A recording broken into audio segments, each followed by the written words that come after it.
ಸ್ವಲ್ಪ ನೋಡ್ರಿ,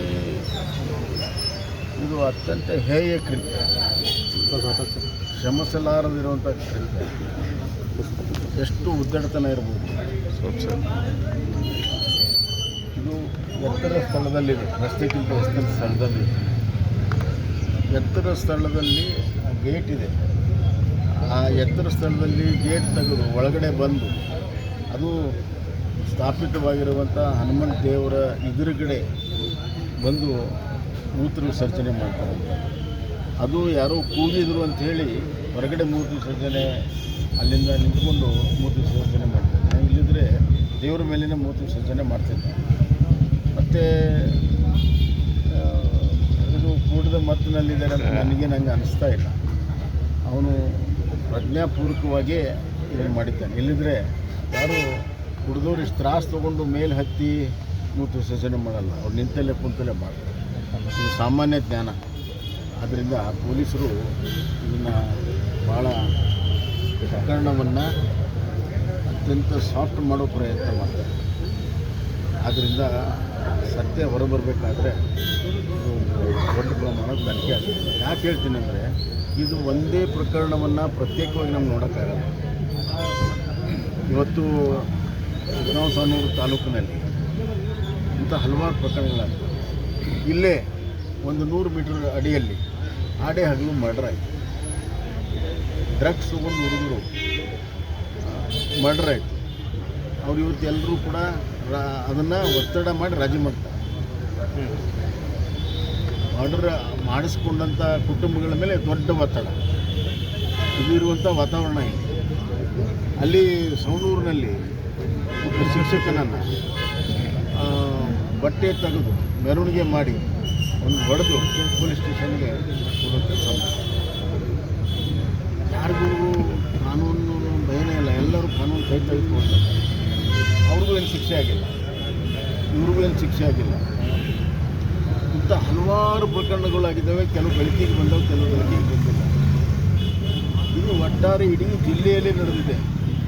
ಈಗಾಗಲೇ ನಾವು ಮೊನ್ನೆ ದೊಡ್ಡ ಮೆರವಣಿಗೆ ಮಾಡಿದ್ವಿ ಇದ್ರ ಸಲುವಾಗಿ. ಹನಗಲಲ್ಲಿ ನಡೆದಿದೆ, ಹಿರೇಕೆರೂರಲ್ಲಿ ನಡೆದಿದೆ, ಹಾವೇರಿಯಲ್ಲಿ ನಡೆದಿದೆ, ಇಲ್ಲಿ ನಡೆದಿದೆ. ರಾಣೆಬೆನ್ನೂರಲ್ಲಿ ಈ ಹೌಸ್ ಲಾಟರ್ ಹೌಸ್ಗಳಿಗೆ ವಿರೋಧ ಮಾಡಿದಾಗ ಬಜರಂಗ ಹುಡುಗರನ್ನ ಹಿಡಿದು ಕೇಸ್ ಹಾಕಿದ್ರು. ಪೊಲೀಸರು ಕೇಸ್ ಹಾಕುವಂಥ ಹೆದರಿಕೆಯನ್ನು ಯಾರು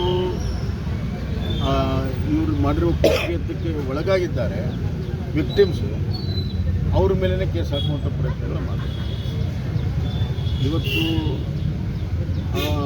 ಅವತ್ತು ನಮ್ಮ ಟ್ಯಾಕ್ಸಿ ಸ್ಟ್ಯಾಂಡ್ನ ಹುಡುಗರೆಲ್ಲರೂ ಜಾಗೃತ ಆಗ್ತಿರಲಿಲ್ಲ. ಅವ್ರು ಜಾಗೃತ ಆಗಿ ಎಲ್ಲ ಮಾಡಿ ಪೊಲೀಸ್ ಸ್ಟೇಷನ್ಗೆ ಅವತ್ತು ರಾತ್ರಿ ಹೋಗಿ ಕಂಪ್ಲೇಂಟ್ ಕೊಟ್ಟಿದ್ದಕ್ಕೆ ಆ್ಯಕ್ಷನ್ ಮಾಡಿದ್ದಾರೆ. ಅಷ್ಟರ ಮಟ್ಟಿಗೆ ಪೊಲೀಸರು ಕೂಡಲೇ ಆ್ಯಕ್ಷನ್ ಮಾಡಿದ್ದು ನಾನು ಒಪ್ಕೊಳ್ತೀನಿ. ಆದರೆ ಈ ಥರದ ವಾತಾವರಣ ನಿರ್ಮಾಣ ಆದಾಗ ಏನು ಮಾಡೋದಿಲ್ಲ. ಮತ್ತು ನನಗೆ ಇನ್ನೊಂದು ಸುದ್ದಿ ಕೇಳಲ್ಪಟ್ಟೆ, ಅವನು ಹನಗಲ್ ತಾಲೂಕು ಆಡೂರು. ಆದರೆ ಇಲ್ಲಿ ಅವನು ಪಟ್ಟ ಕೊಟ್ಟಿದ್ದಾರೆ, ಜಾಗ ಕೊಟ್ಟಿದ್ದಾರೆ. ಇಲ್ಲಿ ಶಾಸಕರು ಅವನಿಗೆ ಇಲ್ಲಿ ಪಟ್ಟ ಕೊಟ್ಟಿದ್ದಾರೆ. ಆ ಪಟ್ಟ ಕೊಟ್ಟಿದ್ದಕ್ಕಾಗಿ ನನ್ನ ರಿಟರ್ನ್ ಗಿಫ್ಟು ಅಂತ ನನಗೆ ಬರ್ತ್ಡೇ ರಿಟರ್ನ್ ಗಿಫ್ಟು, ನನಗೆ ಪಟ್ಟ ಕೊಟ್ಟರೆ ನಾನು ರಿಟರ್ನ್ ಗಿಫ್ಟು ಅಂತ ಹೇಳ್ತಾನೆ. ಇಷ್ಟು ಹೇಳಬೇಕಾದ್ರೆ ಅವನು ಪ್ರಜ್ಞೆ ಇರದೇನೆ ಹೇಳ್ತಾನೆ. ಉದ್ದೇಶಪೂರ್ವಕವಾಗಿ ಮಾಡಿದ್ದಾನೆ. ಹೋಮ ಗಲಭೆಯನ್ನು ಸೃಷ್ಟಿ ಮಾಡಿದ್ದಾನೆ. ಶಾಂತಿ ಕಡಲು ಮಾಡಿದ್ದಾನೆ.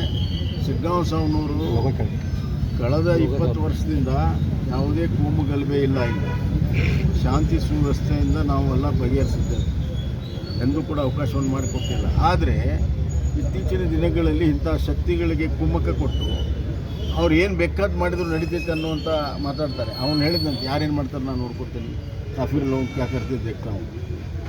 ಈ ಥರ ವಾತಾವರಣ ವಿರುದ್ಧ ನಾವು ಇದು ಪ್ರತಿಭಟನೆ ಮಾಡಲೇಬೇಕು. ಪೊಲೀಸರು ಆ್ಯಕ್ಷನ್ ತೊಗೊಂಡ ತಕ್ಷಣ ಇಲ್ಲಿ ಮುಗಿಲಿಲ್ಲ. ಇನ್ನೊಂದು ಸ್ವಲ್ಪ ದಿವಸಕ್ಕೆ ಮೇಲಲ್ಲಿ ಬರ್ತಾನೆ. ಮೇಲಲ್ಲಿ ಬಂದು ಇದೇ ರಸ್ತೆದಲ್ಲಿ ಓಡಾಡ್ತಾನೆ, ನೀವೇನು ಮಾಡಿದಿರಿ ಅಂತ. ಇದಕ್ಕೆ ಎಲ್ಲಿ ಅಂತ್ಯ? ಜಿಲ್ಲಾ ಆಡಳಿತ ಸಂಪೂರ್ಣವಾಗಿ ಹೋಮ ಶಾಂತಿಯನ್ನು ಸ್ಥಾಪನೆ ಮಾಡಲು ವಿಫಲ ಆಗಿದೆ. ಹೋಮ ಶಕ್ತಿಗಳಿಗೆ, ದುಷ್ಟ ಶಕ್ತಿಗಳಿಗೆ ಒಂದು ರೀತಿಯಲ್ಲಿ ಕುಮ್ಮಕ್ಕ ಕೊಡೋ ರೀತಿಯಲ್ಲಿ ಅವ್ರ ವರ್ತನೆ ಇದೆ. ಆದ್ದರಿಂದ ಅದರ ವಿರುದ್ಧವಾಗಿ ಈಗ ಅವರು ಬಂದು ಕರೆ ಕೊಟ್ಟಿದ್ದಾರೆ. ನಮಗೂ ಗೊತ್ತಿದೆ ಹಬ್ಬ ಇದೆ, ಈದ್ ಮಿಲಾದ್ ಹಬ್ಬ ಇದೆ, ನಾವೇನು ಯಾರಿಗೂ ತೊಂದರೆ ಕೊಡಬೇಕು ಅಂತೀವಿ. ಮತ್ತು ಅವರು ಕೂಡ ಕೆಲವರೆಲ್ಲ ಸಮಾಜದವರು ಇಂಥ ಕೃತ್ಯನ ನಾವು ಸಪೋರ್ಟ್ ಮಾಡೋದಿಲ್ಲ ಅಂತ ಅವರು ಕೂಡ ಹೇಳಿದ್ದಾರೆ. ಅದೆಲ್ಲ ನಮ್ಮ ಗಮನದಲ್ಲಿದೆ.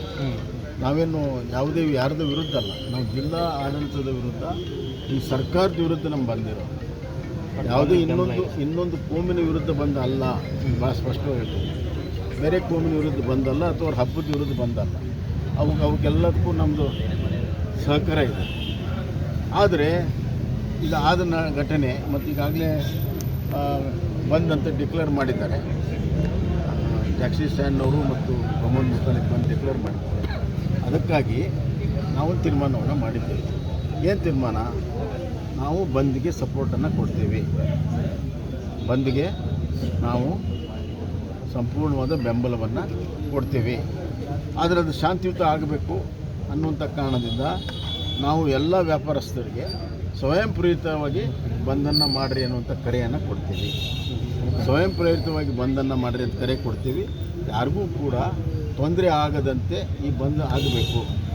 ಎಲ್ಲಿಯೂ ಕೂಡ ಅಹಿತರ ಘಟನೆ ಆಗಬಾರ್ದು. ಅದಕ್ಕಾಗಿ ನಾವು ಎಲ್ಲಿಯೂ ಹೋಗಿ ಬಂದ್ ಮಾಡಿಸುವಂಥ ಕೆಲಸ ಮಾಡಲ್ಲ.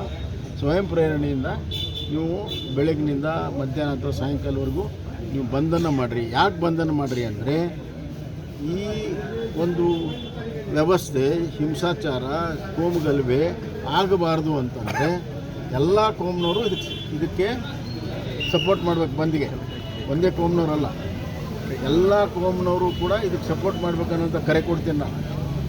ಅಂದರೆ ನಮ್ಮ ಮಧ್ಯೆ ಏನು ವ್ಯತ್ಯಾಸ ಇಲ್ಲ. ಸರ್ಕಾರದವ್ರು ನಿರ್ವಹಣೆ ಸರಿ ಇಲ್ಲ, ಅಪರಾಧಿಗಳಿಗೆ ಭಯ ಇಲ್ಲ. ಎಲ್ಲಿ ಬೇಕಲ್ಲಿ ಇಸ್ಪೇಟ್ ಓಸಿ ಆಡಿಸಿರೋ ಪರಿಣಾಮ ಡ್ರಗ್ ಪರಿಣಾಮ.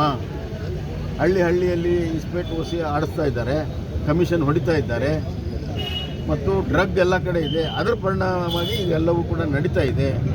ಆ ಹಿನ್ನೆಲೆಯಲ್ಲಿ ನಮ್ಮ ಬಂದಿರುವಂಥದ್ದು ಸರ್ಕಾರದ ವಿರುದ್ಧ ಮತ್ತು ಜಿಲ್ಲಾ ಆಡಳಿತದ ವಿರುದ್ಧ, ಯಾವುದೇ ಇನ್ನೊಂದು ಕೋಮಿನ ವಿರುದ್ಧ ಅಲ್ಲ.